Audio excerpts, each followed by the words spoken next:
Bismillahirrahmanirrahim. Allahumma sholli wa sallim wa barik ala sayyidina Muhammadin wa ala alihi wa sahbihi asma'in, amma ba'du.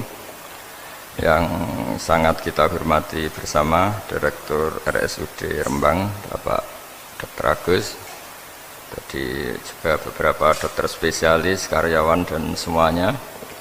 Sebelumnya saya juga mengucapkan terima kasih atas pelayanan ibu kami.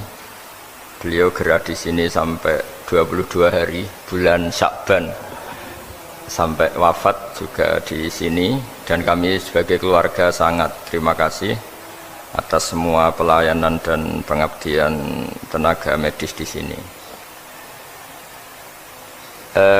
Sebetulnya RSUD itu sudah sopan lah, datang ke kita mintanya ngaji virtual. Gara-gara sopan tuh saya kok jadi ingin sopan juga. Akhirnya saya yang datang ke sini. Biasanya yang lembaga-lembaga besar itu agak-agak nggak sopan itu, ngatur-ngatur orang. Ini kok baik.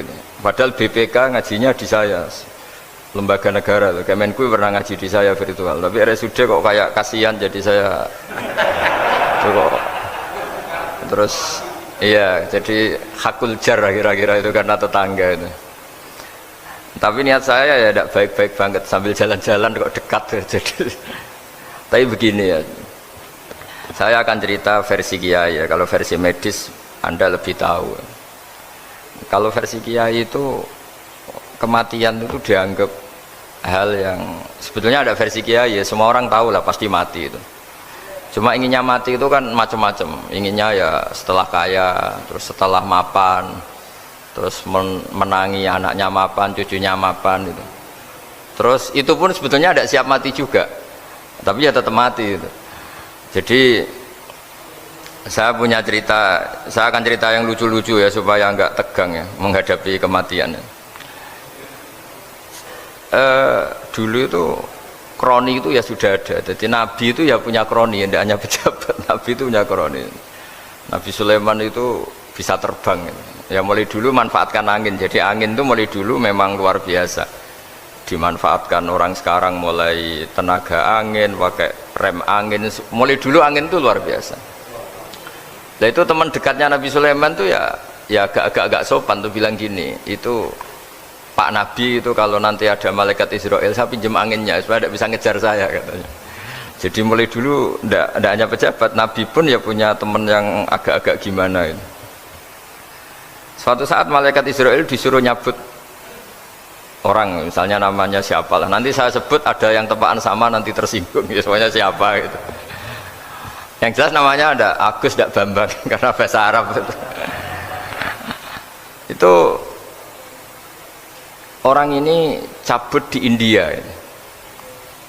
Nabi Sulaiman kira-kira ya di Palestina kira-kira itu. Si orang ini ternyata di dekat Nabi Sulaiman. Nah karena Nabi itu kan orang hebat lah, sehingga malaikat ya kadang silaturahim ke para nabi. Israel sendiri ya kadang-kadang silaturahim ke para nabi. Silaturahim yang paling nggak disukai ya silaturahimnya malaikat Israel. Datang ke Nabi Sulaiman, sebenarnya niatnya silaturahim. Ternyata ketemu orang itu, kaget malaikatnya. Waduh ini gimana ini? Kok saya disuruh nyabut di India, kok orangnya di Palestina? Nabi Sulaiman kira-kira di kawasan Palestina, di wilayah yang katanya Israel itu.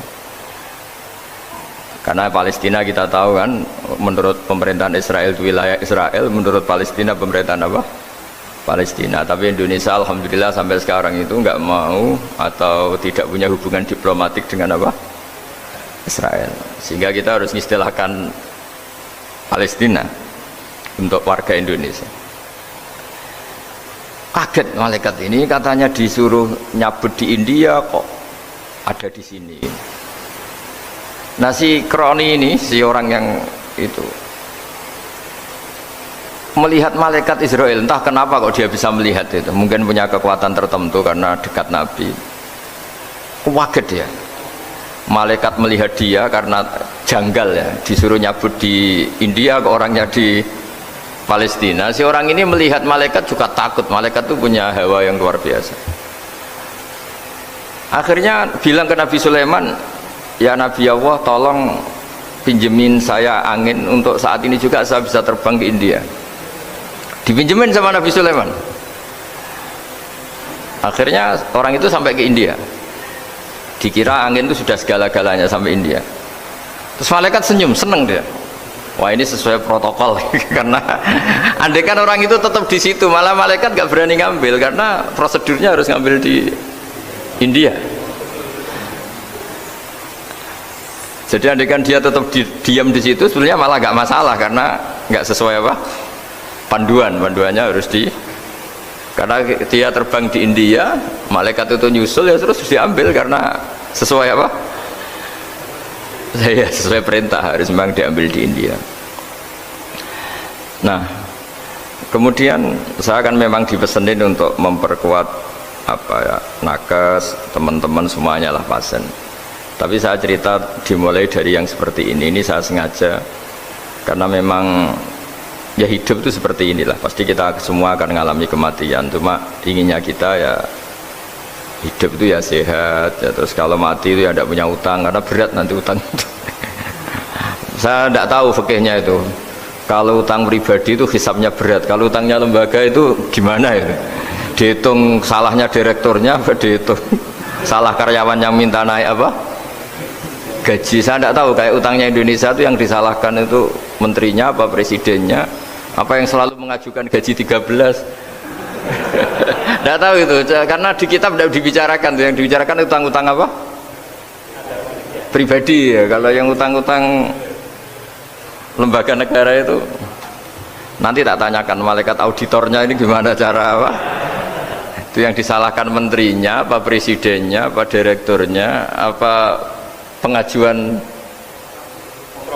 proposal itu.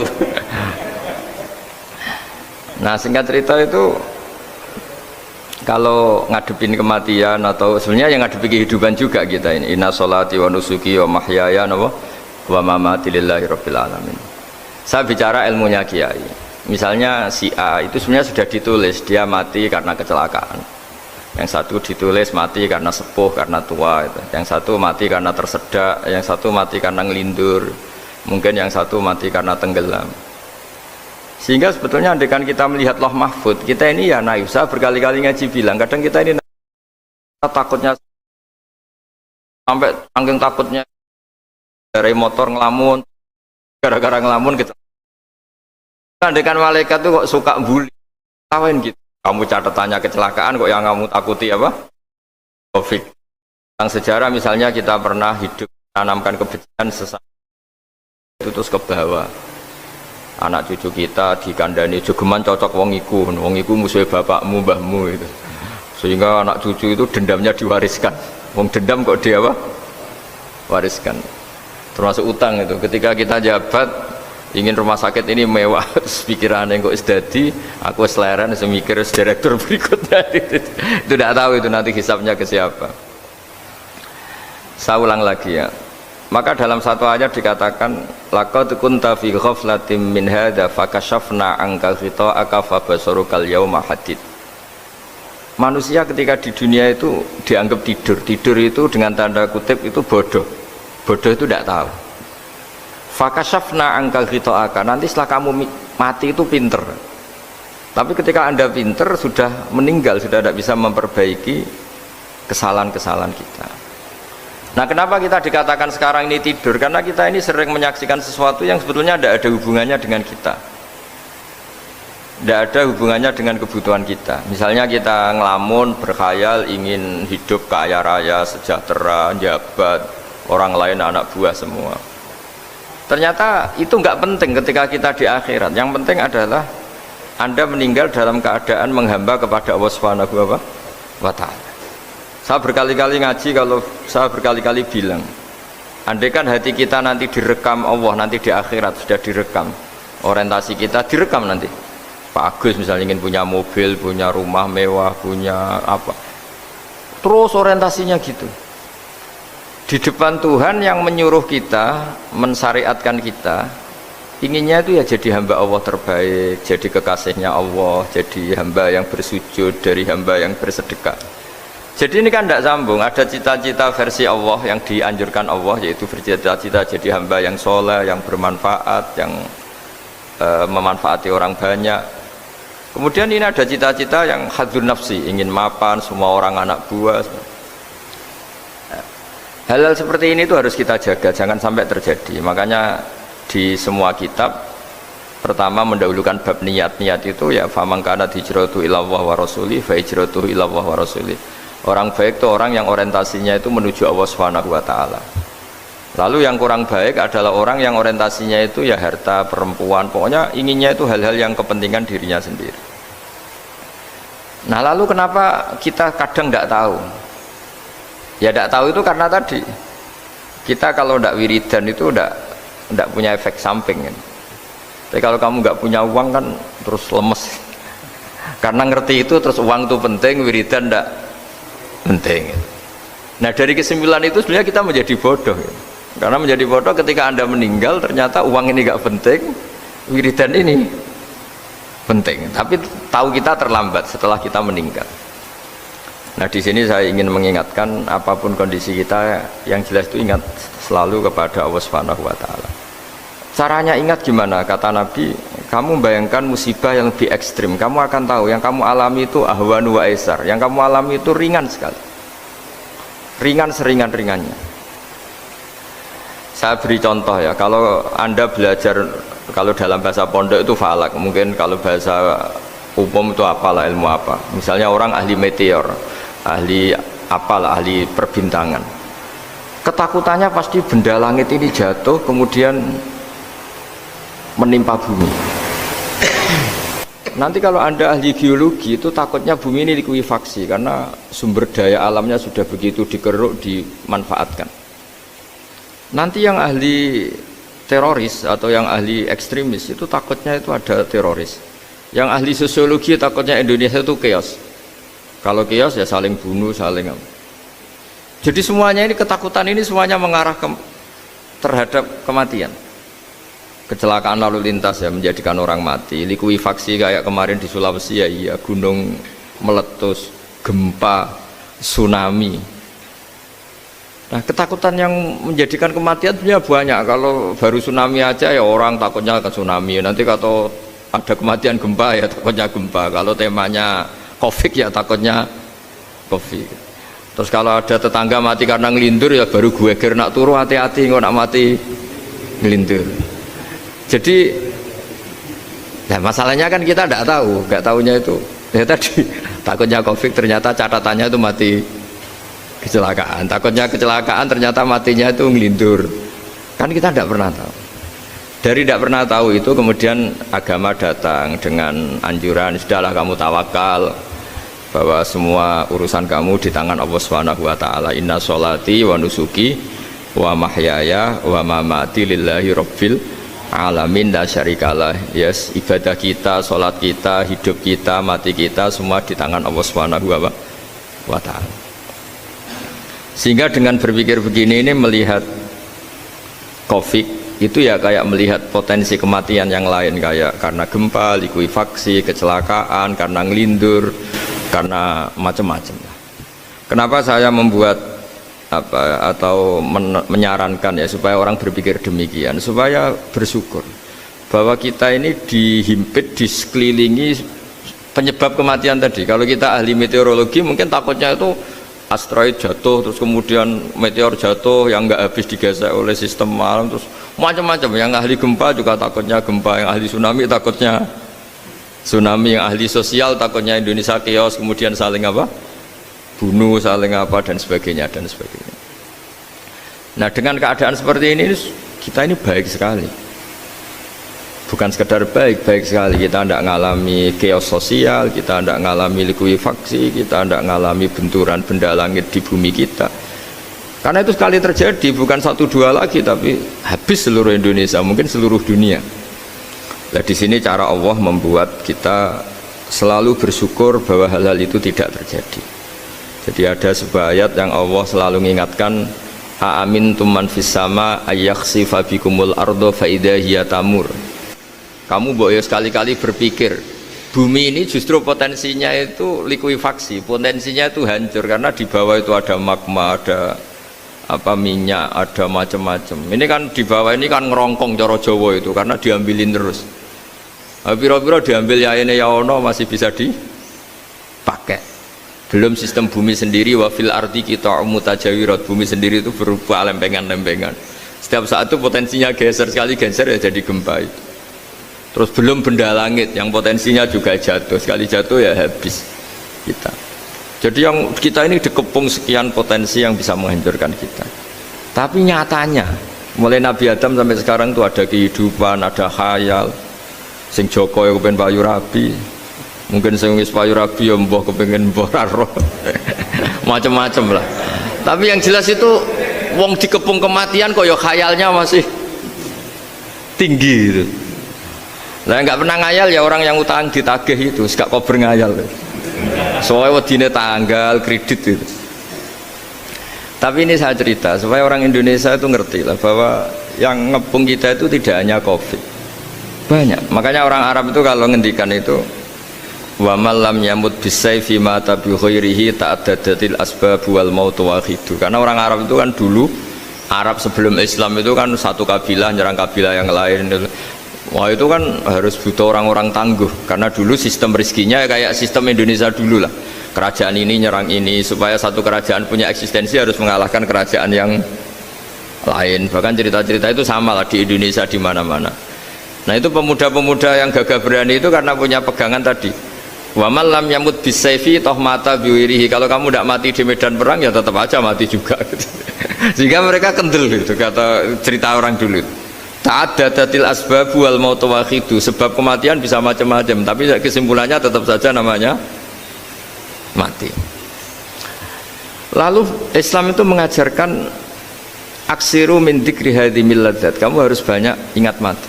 Tapi uniknya Islam itu menyuruh ingat mati itu disuruh justru semangat hidup. Karena kita butuh bekal itu. Jadi kalau kamu ingat mati itu jangan terus loyo, terus nunggu takdir mati itu enggak, malah disuruh semangat. Nah tenaga medis semangat mengobati pasien, yang pasien juga semangat apa mensupport dirinya supaya punya keberanian hidup. Orang Jawa nunggoni anak, nunggoni putu. Kalau saya sebagai kiai ya nunggoni santri, nunggoni umat. Jadi ingat mati itu justru dengan cara mencintai hidup. Karena hidup ini adalah bekal kita untuk sanggup ketemu Allah Subhanahu wa taala. Kadang-kadang bekal itu mudah sekali. Ada orang nakal gara-gara minumin anjing yang baru haus, sama Allah dimaafkan. Ada orang yang pulang dari tempat kerjanya, ada duri di tengah jalan, disikirkan takut kena orang, diampuni Allah, akhirnya menjadi ahli apa? Surga. Ada orang yang kerja untuk orang tuanya, kemudian orang tuanya dicukupin menjadi ahli surga. Bahkan ada ahli surga itu ceritanya itu, tapi ini jangan dicoba. Ada orang sudah jelas niat nyon sewu, niat zina, sudah tinggal itu terus mikir dia saat itu takut Allah gak jadi, barokahnya gak jadi, langsung dia jadi ahli surga. Sarannya gak jadi loh ya. Tapi ya tidak usah dicoba. Itu kalau keterusan masalah. Jadi Islam itu menganjurkan ingat mati, tapi justru dengan cara mencintai kehidupan. Karena yang jadi referensi Allah nanti di akhirat adalah perilaku kita, amal kita zaman apa? Hidup. Jadi disuruh ingat mati, tapi justru dengan cara sangat mencintai apa? Kehidupan. Lalu yang dinamakan kehidupan itu apa? Ya kita-kita ini, ada yang mengkhidmati agama, mengkhidmati orang sakit, mengkhidmati itu ya berbakti, membantu. Ada yang nata lalu lintas, ada yang nata keamanan kayak Pak Polisi, ada yang nata keuangan kayak Kemenku, macam-macam. Semuanya harus kita cintai, profesi-profesi yang oleh Islam dianjurkan untuk kita nekuni itu. Jadi saya mohon lewat cerita ini orang itu tidak fokus takut Covid. Kasihan Covid kan jadi tersangka pembunuh sini. Padahal di kampung-kampung orang lugu-lugu yang saking nggak ngertinya itu kalau dikasih sumbangan itu katanya itu salam neng Covid matur nuwun. Itu ribet kalau orang lugu-lugu itu. Dikira Covid itu satu makhluk atau manusia yang apa? Nyumbang itu. Jadi saya mohon semohon-mohonnya, minta seminta-mintanya sampean harus ngitung nikmat lah. Dengan sistem meteor seperti itu di langit tidak jatuh ke kita, sistem bumi yang sudah ngerongkong gini tidak likuifaksi, terus di dunia ini banyak kimia, banyak racun itu kalau misalnya meledak kemudian dibawa angin mungkin matinya lebih massal.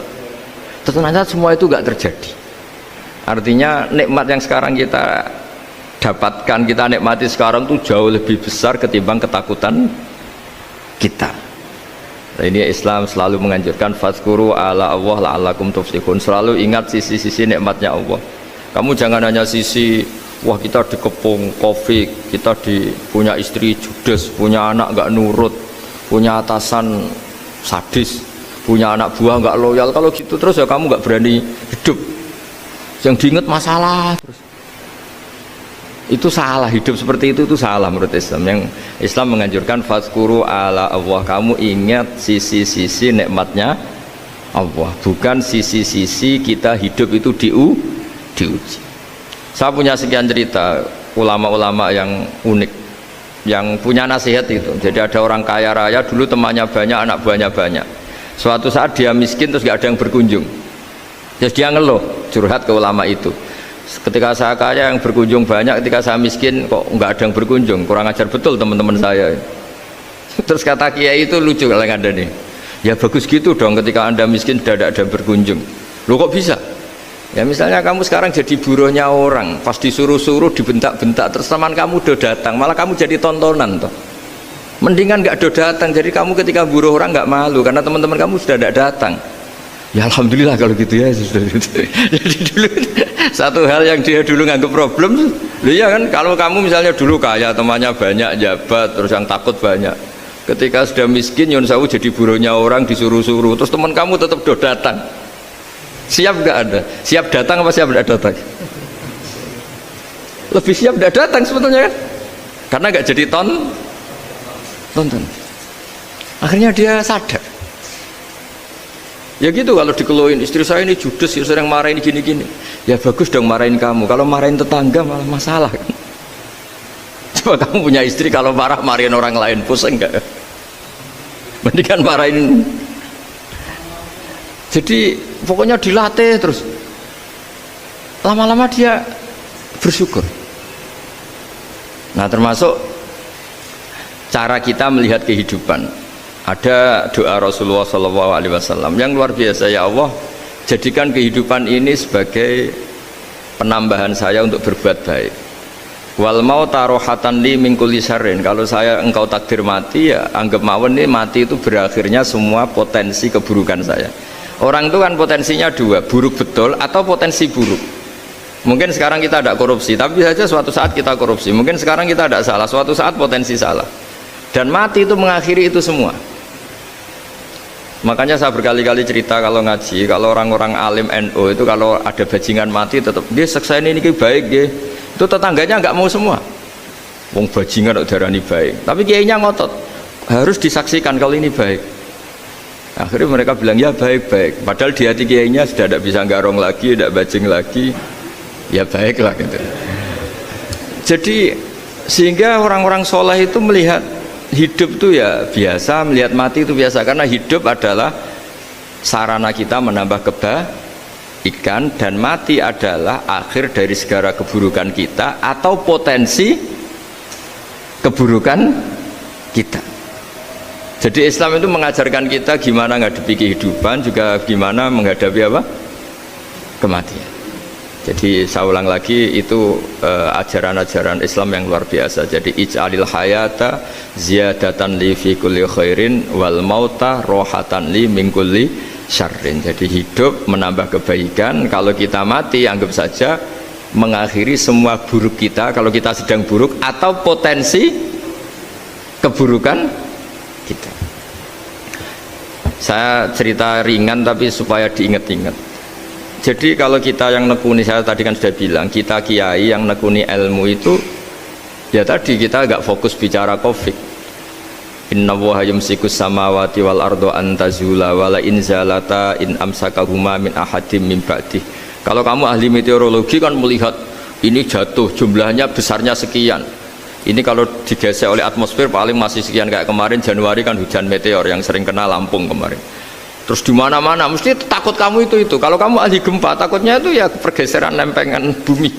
Kalau kamu ahli tsunami ya takutnya tsunami. Kalau ahli sosiologi ya takutnya chaos sosial ya, sama kamu medis ya takutnya penyakit yang menular, penyakit seperti ini. Oke, kita sekarang fokus menghadapi COVID dan kita selalu berharap supaya Indonesia terbebas dari apa? COVID dan musibah-musibah yang lain. Ya tadi, apa gunanya terbebas dari COVID tapi chaos sosial kayak apa terus kita? Sehingga Islam selalu mengajarkan harus disyukuri lah bahwa kita sekarang alhamdulillah kita hidup harmonis. Kita kata Mbah Mun Bhinneka Tunggal Ika itu dingendikakno terus. Terus yang terakhir masalah air. Air itu sumber kehidupan. Di antara Allah mengingatkan kita adalah qul ara'aitum in asbaha ma'ukum ghoron famay ya'tikum bima imma'in. Bumi ini kan bawahnya ada magma, terus ada air. Normalnya air itu enggak ada. Secara teori itu normalnya air itu enggak ada karena bumi itu kan kalau ada air kan meresap. Sudah meresap, bawahnya itu ada minyak, ada magma, harusnya air itu tersedot habis. Tapi orang saking angkuhnya, saking cueknya, ngira air itu malah potensinya itu abadi. Sebetulnya kalau menurut teori alam, air itu gampang hilang kan, diletakkan di bumi ya bumi itu meresap. Nanti bawahnya itu ada minyak, ada sebagian ada magma, ada macam-macam lah. Jadi potensi air itu harusnya nggak ada malah kalau melihat sistem itu. Tapi karena Allah saking rahmannya, air ini dijaga sedemikian rupa tetap ada.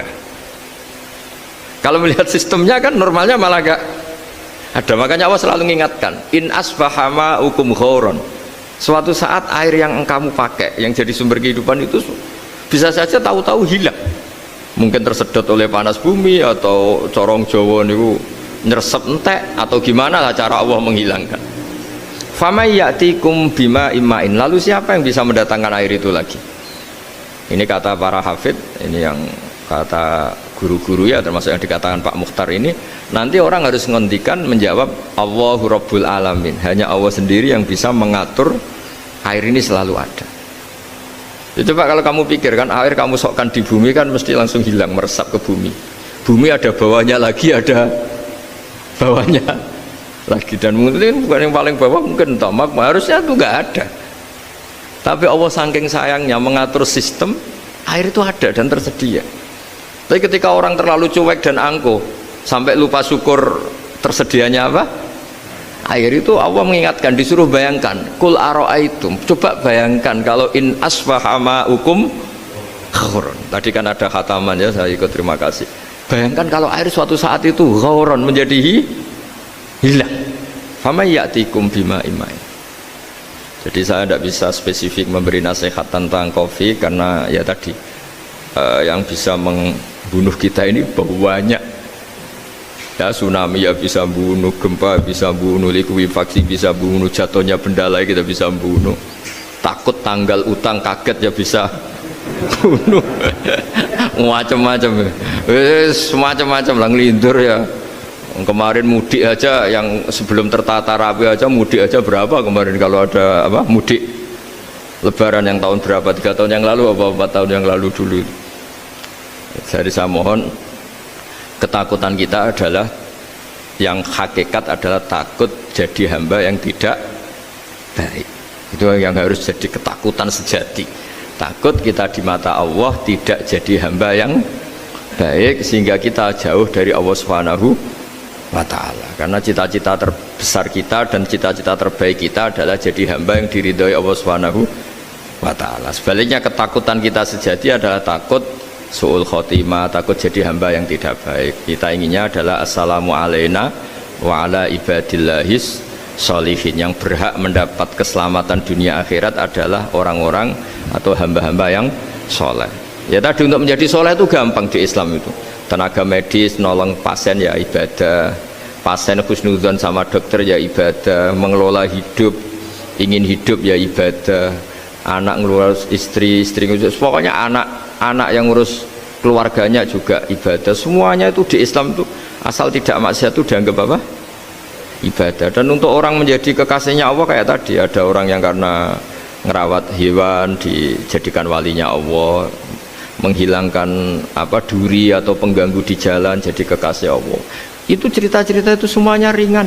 Bahkan tadi ada yang cerita sekedar ingin maksiat dan tidak jadi.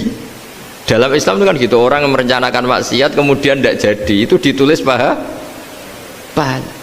Jadi gampang sekali untuk menjadi orang soleh dalam Islam. Kalau tidak bisa itu semua, kata Nabi, takufus syarroka anin nas fa inna sadaqatun minka ala nafsik. Kalau tidak bisa berbuat baik sama orang lain, yang penting tidak mengganggu orang lain. Terus kan enak turu ning omah ngelamun bengak-bengok dhewe aja banter-banter, tapi nak bengok-bengok banter-banter kan ganggu tangga.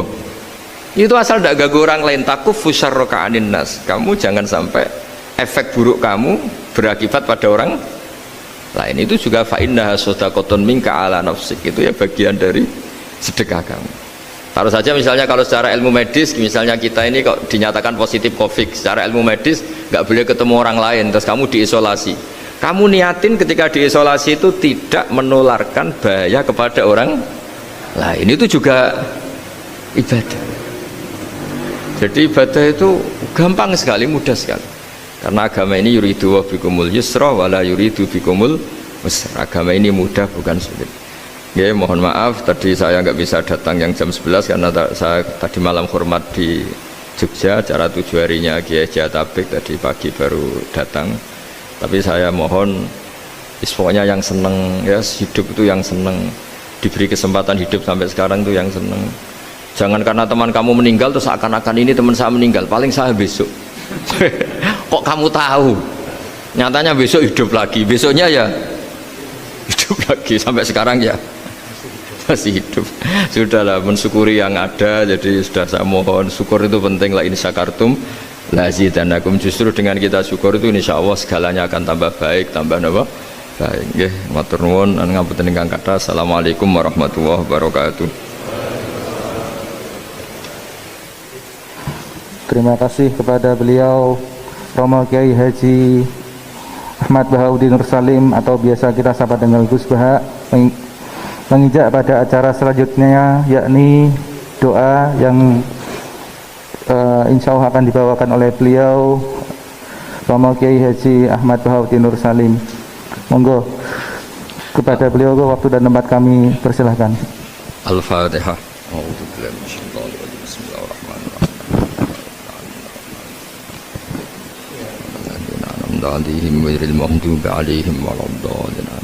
Bismillahirrahmanirrahim. Nahmaduka ya ghafur ya syakur ya rahman ya rahim ya syafi ishfina syifaan la yughadiru saqaman. Allahumma shalli wa sallim wa barik ala sayyidina Muhammad alladzi 'allamana ya wa bil i'timad 'alaika ya wa istishfa bika ya Allah. Fa bi haqqi jahi 'indaka ya wa athibil ba'sa ya Allah ya rahman ya rahim. Allahumma ya Allah, Allahumma anta syafi ishfina syifaan la yughadiru saqaman. Allahumma ya wa anta syafi ishfina syifaan la yughadiru saqaman. Wasfi mardona ya Allah wa ta'i mardona, innaka anta syafi azibil ba'sa rabban nas, innaka anta syafi ya Allah. Allahumma ya Allah la narju siwaka wa anta rojauna ya Allah, wa anna lan nahlika wa anta ma'ana wa anta rojauna ya Allah, faj'alna ya Allah wa ahla Indonesia salimin ghanimin mu'afin min kulli bala'id dunya wal akhirah. Allahumma ya ilahana ya wa ij'alna min ibadika syakirin min ibadika sholihin wa min ibadika alladhina ya Allah ma syofi ardika haunan ya Allah na'muru bil ma'ruf wa nanha 'anil munkar. Ya Allah ya Allah ya Haqqu ya Mubin, is'alna ya Allah salimin ghanimin mu'afin min kulli bala'id dunya wal akhirah. Rabbana atina fid dunya hasanah wal akhirati hasanah wa qina adzabannar. Sallallahu alaihi sayyidina Muhammad sallallahu alaihi wasallam. Subhana rabbika rabbil izzati amma yasifun wa salamun alal mursalin walhamdulillahi rabbil alamin. Sirrul Fatihah. A'udzu billahi minasyaitonir rajim.